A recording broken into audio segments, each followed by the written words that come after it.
Aloha guys, Maly here from Discover the Big Island Real Estate. I'm here with Dan Christensen and we're going to be talking about STVR. And how to avoid problems with STVRs, basically. Yes. Dan, we started working together last year. Yeah, May. In May, and we were looking for condominiums here on the Big Island. Right, that were STVR capable. Yes, their goals were very specific. The condominium needed to have an STVR rental because you guys later on wanted to use the permit to rent it out for vacation rentals. Right, for shorter than 30 days. That's the key. Exactly.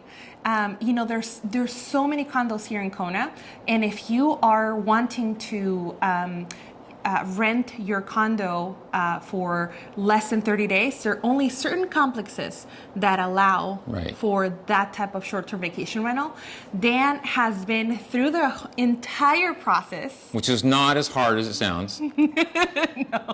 No, it is not as intimidating because you go to the website and then, you know, there's just a lot of information and people get a little bit overwhelmed. So without further ado, Dan, can you please guide us as to how did you process your STVR permit for your beautiful condo in Kailua, which Kona? We're sitting in now, enjoying the view in front of us of Keauhou Bay. So the most important thing is actually to start off with a good realtor or somebody that can lead you to a place that actually has the proper zoning for STVR certification. Because without that, you can get an exemption to have your unit or your home made into an STVR, but the county is really, really restrictive on that anymore. So it's really hard to get that. If you're interested in having a short-term rental for any less than 30 days, you need to start with that if you can get it at all. Now, that's going to cost you a little bit more up front because the sellers of those properties obviously know that those properties are worth a lot more, but it makes it so much easier because you're already zoned for that type of application. And so that's the most important thing, is to start with that.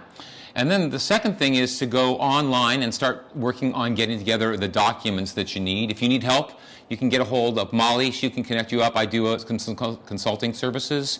And for a small fee, I can help you through that process. But otherwise, you can do it yourself. It's not impossible. It's probably less than your taxes if you have to file your taxes. It's in the same category of documentation, basically. And go online to the new system. It's called Epic, and you can find that at hawaii.gov, right? And go through the now automated system. However, I was actually the last person on Hawaii County to do it the old-fashioned way of paper, which I actually emailed and mailed stuff into the county. So, but it's the same document process. Basically, you have an application and special documents that you need to include. First of all, one showing that you're actually eligible to do STVR certification zoning in that area. You need to turn a current tax document in showing that there's no taxes owing on the property and that it has been zoned previously for that type of tax application. Third, you need to provide a site plan of the actual home or the condominium. Condominiums are a little bit different than homes in that if you want to have your condominium be used as an STVR and it hasn't in the past, you actually have to go through a process of getting the other condominium owners around you to allow you to do that. So you need to go literally knock on doors and present information to your surrounding neighbors, letting them know that you're going to do this and kind of getting approval for a majority of the people that are a part of the condominium. That is true. Otherwise, if the unit has already been used for short-term vacation rentals, you avoid all of that because it's already set up to do that. So that's important to know that up front as well. Homes can be a little bit different because the zoning in the specific neighborhoods is so different from neighborhood to neighborhood. And a lot of neighborhoods now, particularly on the Kailua side, are kind of hesitant to let people do this anymore because it got overused for the last 15 or 20 years. Everybody could go do this, and so now it's kind of, the county is being more judicious in who they let use for those type of applications. So again, something you may want to check out in advance as you're looking at properties.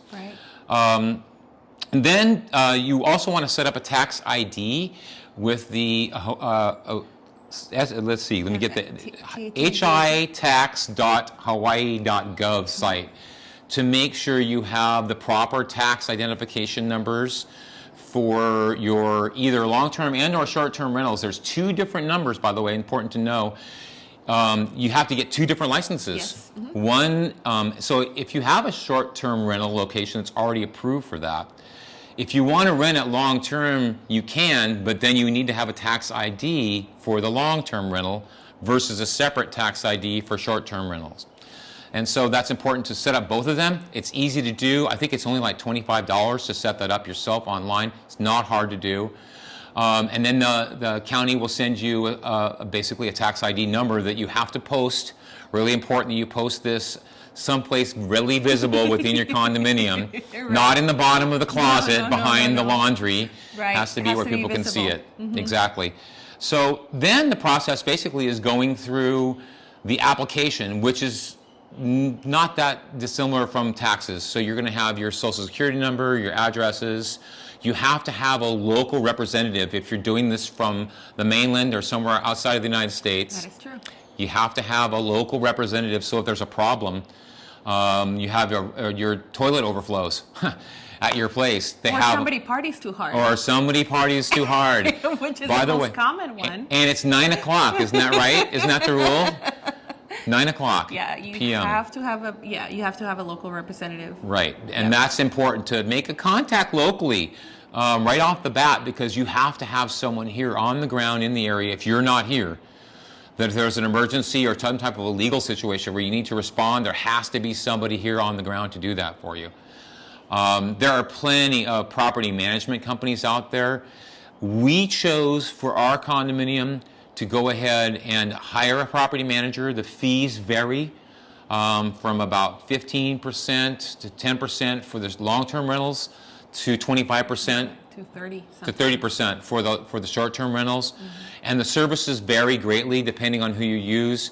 But do your research, because there are good ones and there are bad ones. Right. And the reputation of that company locally is really important, because that's who you're going to rely on to represent you. They're the face of your company, basically. So it's really important you have somebody that gives you a good representation. But the permitting process now is all electronic. You basically gather all these documents together just like you would submit your taxes. You fill out, it's like about a 5 or 6 page form, depending on if you need the signatures of your neighbors if you're in a condo. Right. Because there's a part of the application that's nothing but that. And then you send this now electronically into the county. But I would also suggest that you reach out to the county. There are some great phone numbers. You can go to the hawaiicounty.gov site for STVRs. There's also a direct email address now, stvr@hawaiicounty.gov, where you can communicate directly with the people at the county. I made it a point to befriend myself to the lady that runs the shop over there.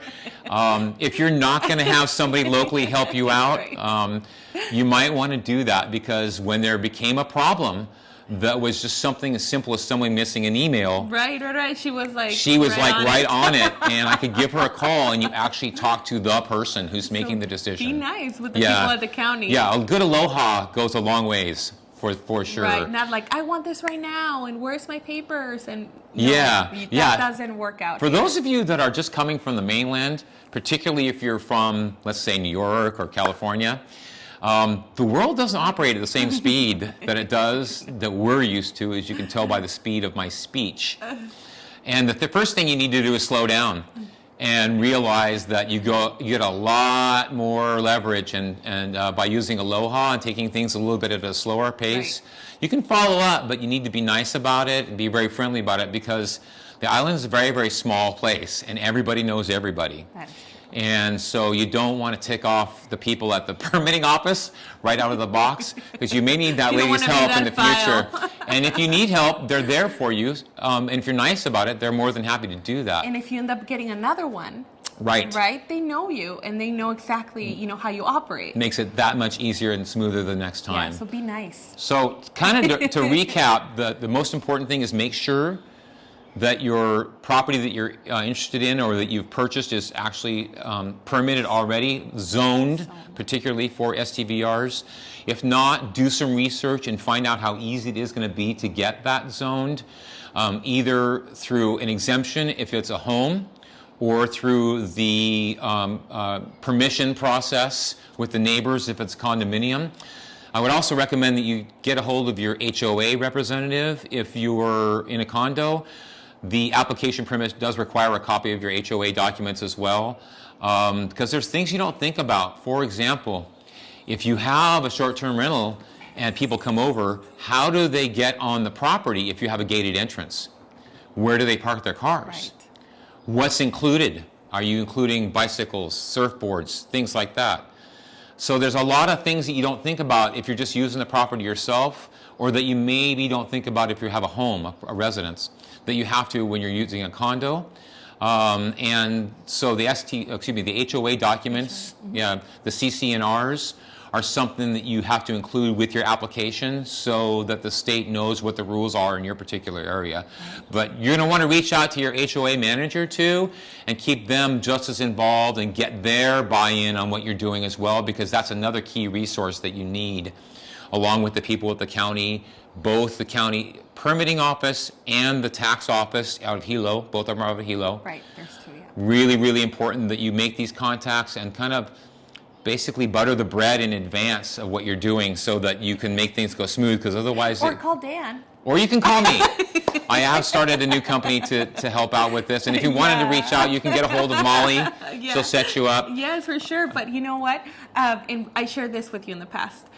There was somebody here on island a long time ago that was their only job, just to open up STVR license. And I was telling Dan, I'm like, there's really nobody doing this on island, and as you guys can see already, he's very knowledgeable. He picks up things really, really, really fast. And you've been on both sides of the equation, where before it wasn't electronically, and you went through the paper process, right? Like old-fashioned way. The old-fashioned way, and now he's got knowledge on how to operate on electronically. And most importantly, the contacts. And the contacts, because that's the key, is to know the people at the county, so that really, really helps you. I actually had a real estate background as well. That's this young lady here. And now I have a legal background, which leads me into one other thought. There is special rules about insurance when you have an STVR. That is true. And I can kind of wrap things with this.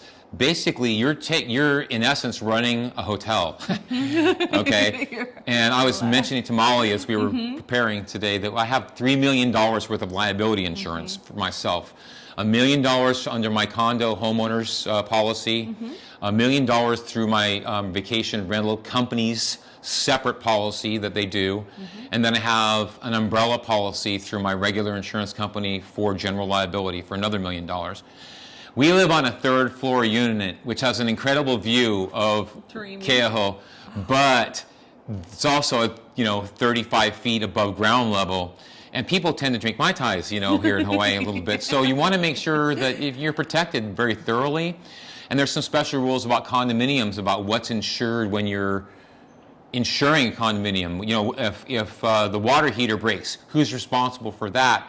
Am I responsible if my water heater breaks for the damage that's caused to the neighbor below me? Or leaks, right? And things like that you don't really think about until you're running your own, basically, hotel. Right. Liquor liability rules about what can happen on your property, what you provide, and things like that. What you provide. So if you have any questions about that, I've actually set up a new website. It's a consumer-based website. It's claim411.net. It's set up so you can go on and check out different things about different types of insurance. So if you have a condo, if you have a business, you have a homeowners, you have a car accident, any kind of things involving insurance stuff, it's consumer-based type of website that you can go on and find out different things about how things work. It's kind of like the top 25 or 30 questions you might have about how insurance stuff works that nobody knows. And so that's my normal job before I'm retiring over here to Hawaii and doing Just to open up STVR licenses? STVR licensing, exactly. But if you want to check that out again, that is claim411.net, or you can, of course, get hold of Maly and she'd be happy to hook us up too. We are so blessed to have you on the island, Dan. And I think we need more professionals that understand and know how to operate these type of licenses. They're not the easiest to set up. You have to be highly organized. And I can speak for Dan. He's all of that and above. She had to deal with me for quite a few months getting our home together, so that's how she knows. You're highly organized, and I can see that you can get it done. And he's got a really get done attitude. He's not gonna be not picking up the phone or I'll do it whenever he gets right on it. So if you guys are considering buying a condo, and if this condo needs to have an STVR license, now you have a contact. Thank you. And you have a contact for buying the condo right here. Yeah. Aloha, do that. Okay, guys. Aloha. Aloha.